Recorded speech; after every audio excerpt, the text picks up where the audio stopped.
आप देख रहे हैं सारथी संस्कृतम यूट्यूब चैनल और मैं मनीष शर्मा आप सभी का हार्दिक स्वागत करता हूं। हम अध्ययन कर रहे हैं संस्कृत विषय का और आज का जो हमारा टॉपिक है वो है समास। समास के बारे में आपको बता दूं कि कक्षा 8, 9 और 10 इन तीनों कक्षाओं में और जो आपकी आगामी जो कक्षा होगी इनके बाद में कक्षा 11 अगर आप लेते हैं संस्कृत भाषा तब आपके समास का टॉपिक बहुत काम आएगा और कक्षा 10 में भी इसमें से 4 नंबर का प्रश्न बनता है। ठीक है, तो आज हम अध्ययन करेंगे समास का और विशेष तौर से बताएंगे जो आपकी जो परीक्षा होगी, बोर्ड की परीक्षा होगी कक्षा 10 की 8 की, उसमें इसमें से प्रश्न बनेंगे और वो आपके लिए बहुत जरूरी होंगे। तो देखिए मैं आपको बता दूं कि समास का मतलब होता है संक्षिप्तीकरण। समास का मतलब क्या होता है? संक्षिप्तीकरण। संक्षिप्तीकरण का मतलब होता है संक्षेप में करना। संक्षेप का मतलब छोटा करना। संक्षेप का मतलब होता है छोटा करना। क्या होता है? छोटा, यानी कि कोई बड़ा शब्द है उसको हम क्या करेंगे? समास के माध्यम से उसको छोटा कर देंगे। ठीक है, तो समास का मतलब क्या होता है? संक्षिप्तीकरण। तो देखिए हम इसकी परिभाषा लिखते हैं। संस्कृत में बता दूं आपको मैं, विग्रह पदानाम एकत्रीकरणम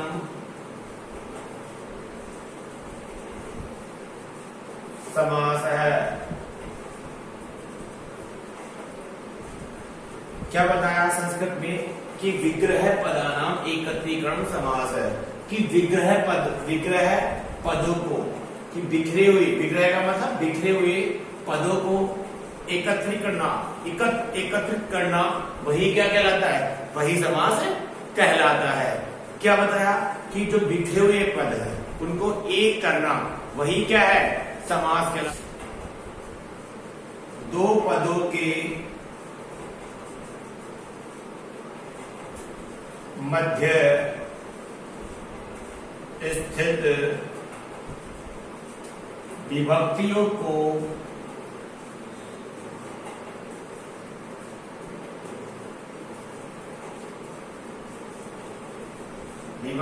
का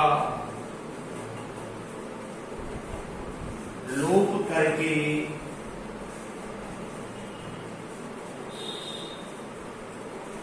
संक्षेप करना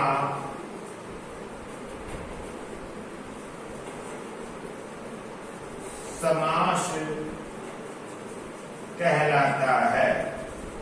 क्या कहलाता है? समास। क्या बताया कि दो पदों के मध्य स्थित विभक्तियों को दो पदों के मध्य स्थित विभक्तियों का लोप करके संक्षेप करना। संक्षेप का मतलब पहले बता दिया कि दो पद हो जाएंगे, उनको संक्षेप करना मतलब उनको छोटा करना, अर्थात उनकी विभक्तियों का लोप हो जाएगा। क्या हो जाएगा? उनकी विभक्तियों का लोप हो जाएगा। तो वो क्या कहलाएगा बेटा?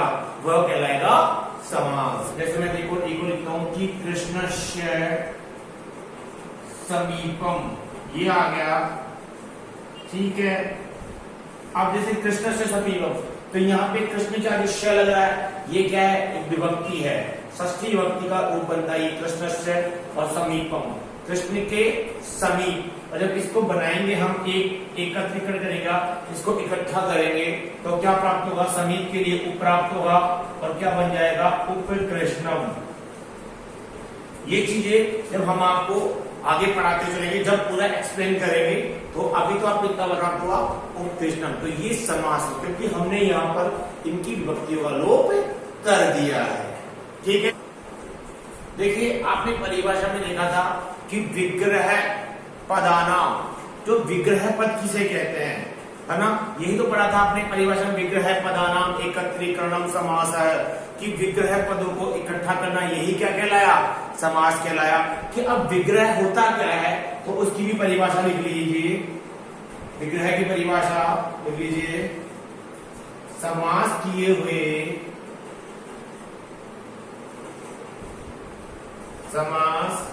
किए हुए पदों का अर्थ बताने के लिए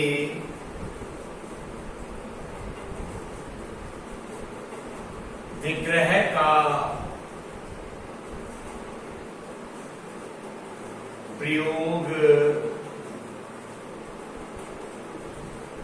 किया जाता है। क्या लिखा कि समास किए हुए पदों का अर्थ बताने के लिए विग्रह का प्रयोग किया जाता है। किसका प्रयोग किया जाता है? विग्रह का प्रयोग किया जाता है। किसको? समास किए हुए पदों का अर्थ बताने के लिए विग्रह का प्रयोग किया जाता है। ठीक है, अब क्या समझ में आया? सबसे पहले कि विग्रह पदों को इकट्ठा करना यही समास है। ठीक है, अब आप सोचोगे कि ये तो हमने संधि में ही पढ़ा था, तो देखो मैं आपको संधि और समास में अंतर बता दूं आपको कि संधि, अब कई बच्चों के दिमाग में आ जाता है सर कि मिलान तो संधि में भी होता है, तो देखो लेकिन मैं आपको बता दूं कि संधि और समास में अंतर क्या है, ये समझिए आप। देखिए संधि में तो वर्णों का मेल होता है, ठीक है, संधि में किसका मेल? वर्णों का मेल। जबकि समास में है ना, वो किसका मेल होता है? पदों का मेल। किसका मेल होता है? पदों का मेल। जहां पदों का मेल होगा वहां समास होगा, और जहां वर्णों का मेल होगा वहां संधि होगी। पहली बात, ठीक है। अब चलते हैं समास के भेदों के बारे में। तो लिखिए समास के 5 भेद होते हैं। समास के कितने भेद होते हैं बालकों? समास के 5 भेद होते हैं। कितने होते हैं? 5। अब काफी बच्चे कंफ्यूजन में आ जाते हैं कि अब तक हमने तो समास के 6 भेद पढ़े हैं। तो देखो पढ़ाए तो समास के 6 भेद जाते हैं, लेकिन माने जाते हैं, अब बताऊंगा मैं आपको, समास के 5 भेद होते हैं। क्या बताऊंगा? 5 भेद होते हैं। कई बोलते हैं कि 6 होते हैं, तो उसका कंफ्यूजन भी मैं यहाँ पे क्लियर करूंगा आपको कि 6 कैसे पढ़ाते हैं। वो देखिए, पहला समास है केवल समास। पहला समास कौन सा है? केवल समास। नंबर 2 है अव्ययी भाव समास। नंबर 3 है तत्पुरुष समास। नंबर 4 है द्वंद्व समास। और नंबर 6 है, नंबर 5 है बहुव्रीहि समास। देख लीजिए, पहले समझिए। देखो कितने समास हो गए? 5 समास। केवल समास आपने कभी नहीं पढ़ा होगा। अव्ययी भाव समास नंबर 2, नंबर 3 तत्पुरुष, नंबर 4 द्वंद्व, नंबर 5 बहुव्रीहि। देखिए केवल समास ये विशिष्ट उपसर्जन संज्ञाओं में होता है और ये आपके टॉपिक में नहीं आएगा, तो इसको क्रॉस कर लीजिए। फिर आगे चलते हैं अव्ययी भाव समास, ठीक है, तत्पुरुष समास, द्वंद्व समास, बहुव्रीहि समास। अब काफी बालक सोच रहे हैं कि सर कर्मधारय भी तो एक समास होता है ना, कर्मधारय और द्विगु समास कहाँ गया? बालकों की शंका हो गई कि कर्मधारय और द्विगु कहाँ गया, इसका भी निवारण कर देते हैं।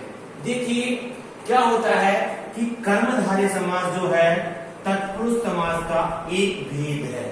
किसका भेद है? तत्पुरुष समास का एक भेद है। हम इसका भी अध्ययन करेंगे जब हम तत्पुरुष समास को पढ़ेंगे, पहली बात। दूसरी बात, जो द्विगु समास है वो कर्मधारय समास का एक भेद है। आया समझ में? क्या समझ में आया कि तत्पुरुष समास का एक भेद कर्मधारय समास है और कर्मधारय समास का एक भेद द्विगु समास है, ठीक है। तो इस प्रकार जब कई बार पढ़ाया जाता है तो केवल समास को हटा दिया जाता है और इन दोनों समासों को भी अलग अलग रूपों में पढ़ लिया जाता है। तो देखो अब ये अलग हो जाएंगे, तो 4 तो 1, 5 और 6 अपने आप हो गए ना, 6 हो गए। आपकी समस्या का निवारण, कोई दिक्कत? चलिए अब एक एक भेदों को हम विशेष रूप से अध्ययन करते हैं, ठीक है। तो टॉपिक डाल लीजिए नंबर 1 डाल करके अव्ययी भाव समास। टॉपिक डाल लीजिए अव्ययी भाव समास। देखिए समास का नाम ही है अव्ययी भाव कि अव्यय का भाव। किसका भाव? अव्यय का भाव। अव्यय का भाव जहां पर होगा, अव्यय की प्रधानता जहां पर होगी, वही कौन सा समास होगा? अव्ययी भाव समास होगा। ठीक है, इस लिखिए इसकी डेफिनेशन संस्कृत में। प्रायण पूर्व पदार्थ प्रधान समासः।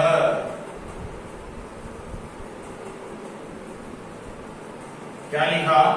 प्रायण पूर्व पदार्थ प्रधान समास की प्राय जहां पे पूर्व पदार्थ यानी कि पूर्व पद की प्रधानता होगी, जहां पर पहले वाले पद की यानी कि पूर्व वाले पद की प्रधानता होगी, वही कौन सा समास होगा?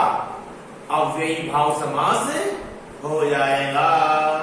आए समझ में? किसकी प्रधानता होगी? पहले पद की प्रधानता होगी। देखिए इसकी परिभाषा हिंदी में, नियम लिखिए इसके। अव्ययी भाव समास में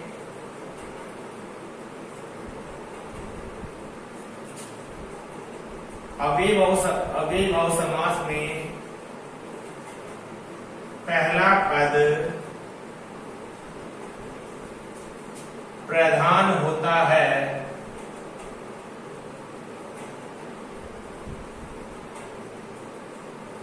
क्या हुआ कि अव्ययी भाव समास में पहला पद प्रधान होता है।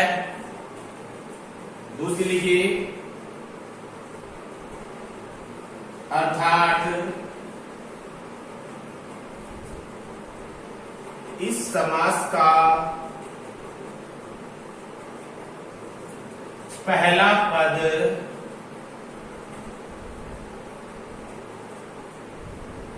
अव्यय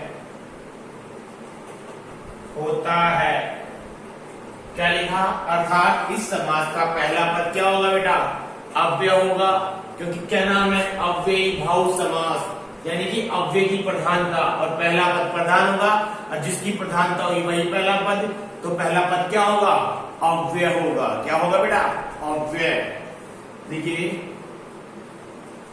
इस समास से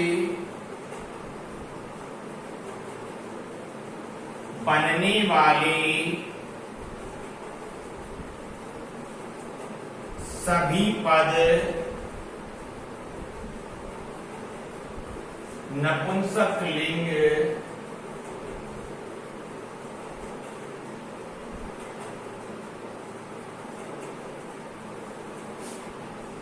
एक वचन में बनेंगे। क्या लिखा? कि इस समास से बनने वाले सभी पद किस में बनेंगे? नपुंसक लिंग एक वचन में बनेंगे। आया समझ में?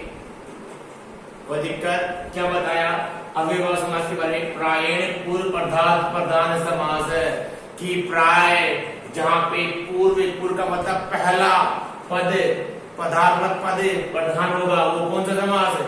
अव्ययी भाव समास। ये बता दिया अव्ययी भाव समास का, अव्ययी भाव समास का पहला पद, अव्ययी भाव समास का पहला पद प्रधान होता है, अर्थात इस समास का पहला पद क्या होगा? अव्यय होगा। क्या होगा? अव्यय होगा।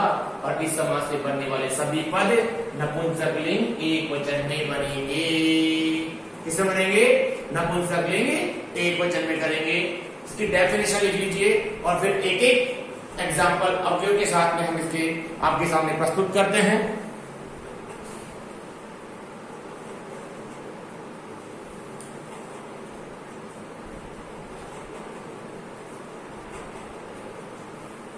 सबसे पहला हम समीप के लिए लेंगे।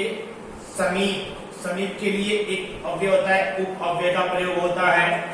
तो देखिए एक शब्द लिख लीजिए, विग्रह पद, और एक तरफ लिख लीजिए समस्त पद। समस्त पद का मतलब आप समझ जाएंगे, समस्त पद का मतलब आप समझ गए होंगे, समास किया हुआ पद। जैसे हम लिखेंगे नंबर 1, कृष्णस्य समीपम, कृष्णस्य समीपम। अब देख लिए क्या है, समीप एक अव्यय है, और आगे जिसके समीप की बात की जा रही है, तो समीप के लिए हम किस अव्यय का प्रयोग करेंगे, उपअव्यय का प्रयोग करेंगे। समीप के लिए किसका प्रयोग करेंगे, उपअव्यय का प्रयोग करेंगे। तो क्या बन जाएगा, उप कृष्ण। और हमने पहले ही बता दिया था परिभाषा में कि अव्यय भाव समास से बनने वाले सभी पद नपुंसकलिंग एक वचन में चलेंगे। तो फलम कृष्णम, क्या बनेगा, कृष्णम। ठीक है, वैसे ही लिख लीजिए गंगायाः समीपम, क्या बन गया, गंगायाः समीपम। तो क्या बनेगा, उप गंगम, क्या बन गया, उप गंगम। ठीक है, वैसे लिख लीजिए विष्णोः समीपम, ये बना विष्णोः समीपम। तो क्या बन गया, उप विष्णु। लिख लीजिए कि जितने भी समीप अव्यय के साथ आएंगे तो वहां पे क्या लग जाएगा बेटा, आगे उप लग जाएगा। ठीक है, अब काफी बच्चे सोच रहे हैं कि सर ने यहाँ पे मैं कर दिया कि उकारांत में जो नपुंसकलिंग सब चलता है एक वचन में, वो विष्णु ही बनेगा। जैसे लगा, जैसे, ठीक है, क्या बनेगा, विष्णु ही बनेगा। ठीक है, वैसे लिख लो रथस्य समीपम, रथ के समीप। तो क्या लिखोगे, उप रथम, क्या बनेगा, उप रथम। ठीक है, देखिए वैसे दूसरे अव्यय की बात करूं, जैसे अभाव, अभाव जो होता है इसके लिए निर अव्यय का प्रयोग करेंगे। किस अव्यय का प्रयोग करेंगे, निर अव्यय का प्रयोग करेंगे अभाव के लिए। तो बनाइए वही विग्रह पद, एक साइड में एक तरफ विग्रह पद और एक तरफ समस्त पद, यानी कि समास किया हुआ पद। देखिए जैसे मैंने बनाया धना, धनानाम अभाव, धनानाम अभाव। अब किसका अभाव है, धन का अभाव है, और जिसके पास धन का अभाव तो वो क्या बन गया, निर्धन। क्या बन गया, निर्धन। क्योंकि अभाव के लिए किस अव्यय का प्रयोग करेंगे, निरव्यय का प्रयोग करेंगे। तो क्या बन गया, निर्धनम। क्योंकि हमने पहले ही कह दिया था क्या, नपुंसकलिंग एक वचन में इसके शब्द बनेंगे। वैसे लिखिया जनानाम अभाव, क्या बन गया, जनानाम अभाव। जहां पे लोगों का अभाव हो वो क्या बनेगा, निर्जनम। पढ़ते हो ना पुस्तकों में, निर्जन वन में, निर्जन ये दंतानाम, क्या लिखोगे, दंतानाम अभाव। तो क्या बनेगा, निर्दंतम, निर्दंतम। वैसे लिखोगे विघ्नानाम, विघ्नानाम अभाव। क्या बन गया, निर्विघ्नम।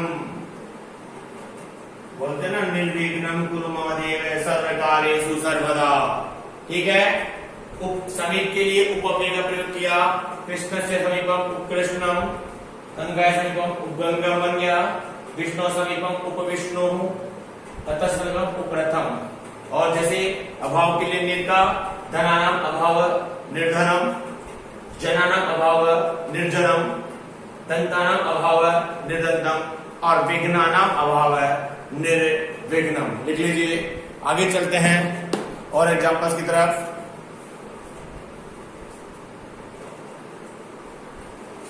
देखिए 3 अव्यय आता है समृद्धि। समृद्धि का मतलब सु। समृद्धि के लिए किस अव्यय का प्रयोग होता है? सु अव्यय का प्रयोग होता है। लिख लीजिए। एक तरफ विग्रह है वही विग्रह पद और एक तरफ समस्त पद। लिखिए केरला नाम समृद्धि। क्या बनेगा? समृद्धि के लिए सु अव्यय का प्रयोग। वही नपुंसकलिंग एक वचन में सु केरलम। नपुंसकलिंग एक वचन करो सु केरलम। ठीक है। मक्षिकाणाम समृद्धि। क्या बना? सु मक्षिकम।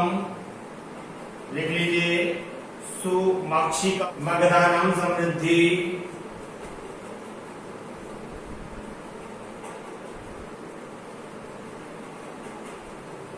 क्या बन गया?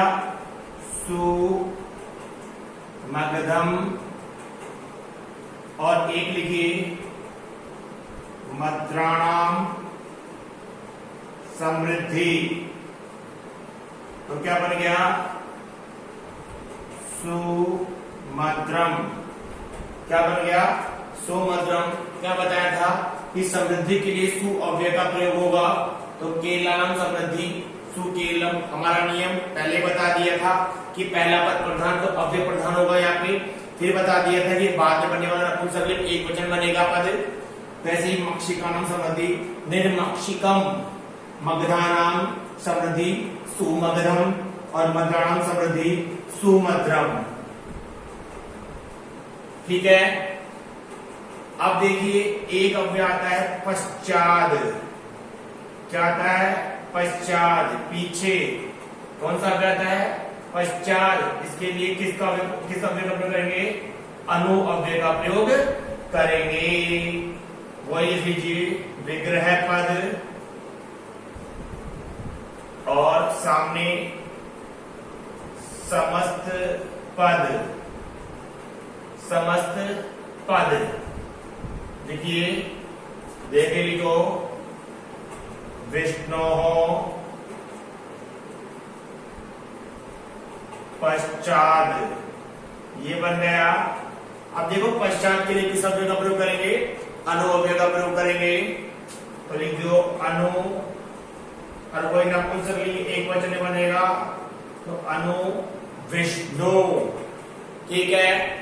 वैसे लिखो भार्यायाः पश्चात। भार्या के पीछे। भार्या का मतलब पत्नी, वाइफ, अर्धांगिनी होता है ना। तो कैसे लिखोगे? अनु भार्यम। क्या लिखोगे? अनु भार्यम। ठीक है। पदानाम पश्चात। क्या लिखोगे? अनुपदम। वैसे ही गुरोः पश्चात। गुरु जी के पीछे। तो क्या बनेगा? अनुगुरु। क्या बनेगा? अनु गुरु। लिख लीजिए इसको। फिर आगे चलते हैं।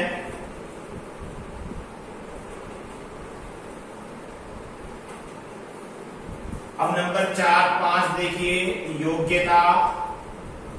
योग्यता के लिए भी अनु अव्यय का प्रयोग होता है। किसका होता है? अनु अव्यय का प्रयोग। लिख लीजिए विग्रह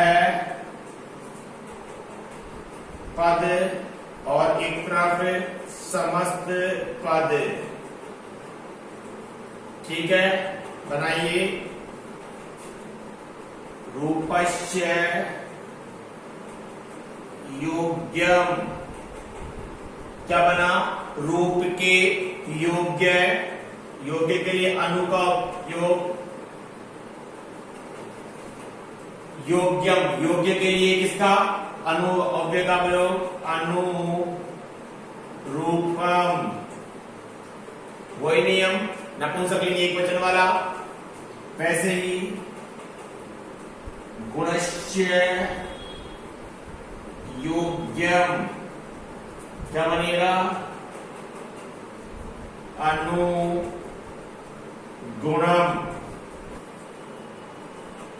क्या बनेगा? कुलस्य योग्यम, क्या बनेगा? अनुकूलम। बना लीजिए। फिर आगे चलते हैं। एक आता है दिवसा नंबर 6 पे। इसके लिए करेंगे प्रति अव्यय का प्रयोग, और सर एग्जाम्पल सबसे ज्यादा पूछ जाता है यहां से, लिख लीजिए। विग्रह पद और समस्त पद, ठीक है। देखिए कैसे बनेगा। दिनम, दिनम प्रति, जब इसको जोड़ेंगे तो क्या बनेगा? प्रतिदिनम, ठीक है। क्या बना? दिनम, दिनम प्रति, प्रतिदिनम। वैसे ही अर्थम, अर्थम प्रति, अर्थम, अर्थम प्रति, प्रत्यर्थम, क्या बन गया? प्रत्यर्थम, अर्थम, अर्थम प्रति, प्रत्यर्थम, ठीक है। वैसे ही एकम, एकम प्रति, क्या बन गया? प्रत्येकम, ठीक है। कोई दिक्कत?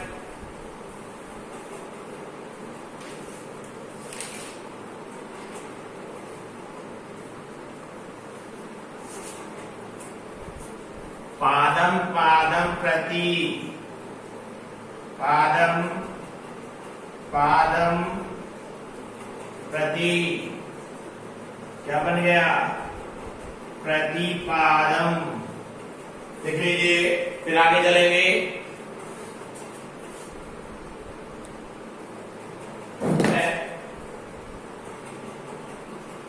अनतिक्रम्य,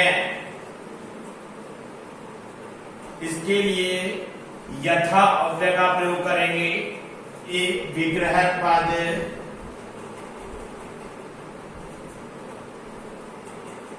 समस्त पद, लिख लीजिए। देखिए, सत्यम अनतिक्रम्य इति, क्या बना? सत्यम अनतिक्रम्य इति।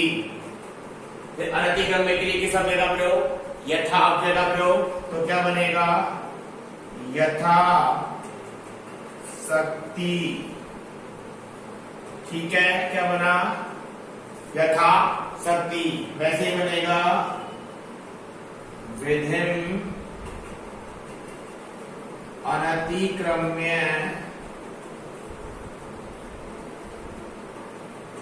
इति, क्या बना? यथा विधि। वैसे ही बना रूपम अनतिक्रम्य इति। तो क्या बनेगा? यथा रूपम, ठीक है। वैसे ही गुणम अनतिक्रम्य इति। तो क्या बनेगा? यथा गुणम। ठीक है, लिखिए। वैसे ही मतिम अनतिक्रम्य इति। तो ये बनेगा यथा मति।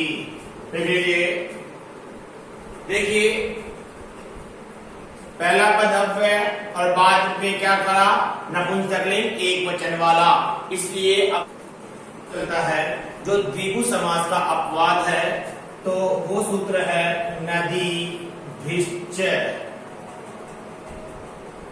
क्या सूत्र है? नदी भिश्च। क्योंकि यहां पे बताया गया कि यदि नदी आदि कोई शब्द हो और वो संख्यावाची के साथ समूह के रूप में होंगे तो वो अपवाद से अव्ययभाव समास में हो जाएंगे। तो लिखिए इसकी परिभाषा। संख्यावाची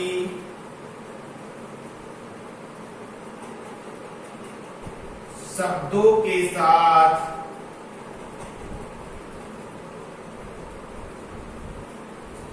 नदी शब्दों को समाहार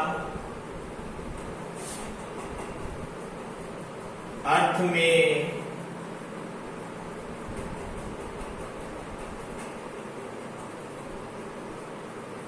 बताने पर अव्ययी भाव समास हो जाता है।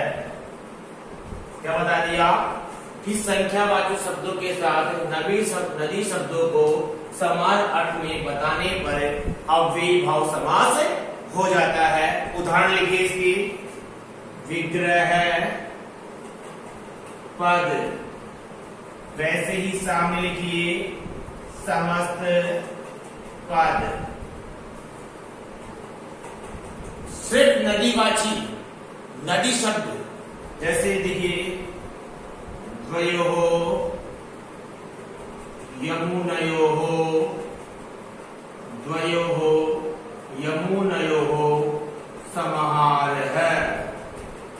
क्या बनेगा? द्वि यमुनम। क्या बनेगा? द्वि यमुनम। लिखिए। वैसे ही क्या बनेगा? पंचानाम गोदावरीयाम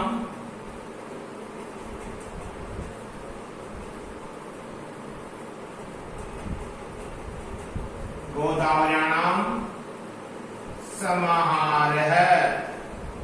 क्या बनेगा? पंच गोदावरी। क्या बनेगा? पंच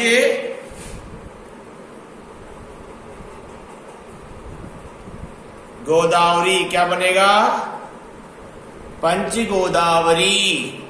वैसे ही सप्तानाम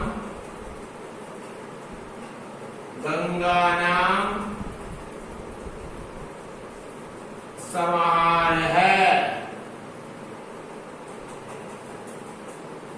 क्या बनेगा? सप्त गंगम। क्या बनेगा? सप्त गंगम। आया समास समझ में? इसी के साथ आपका अव्ययभाव समास यही समाप्त होता है।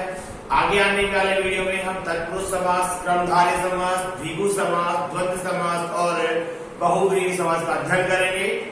यदि आपको हमारा वीडियो समझ में आया, अच्छा लगे तो लाइक करें, शेयर करें, सब्सक्रिप्शन करें और बेल आइकन को प्रेस करें, जिससे हमारे आगे आने वाले वीडियो को आपकी सूचना जल्दी से जल्दी मिल जाए।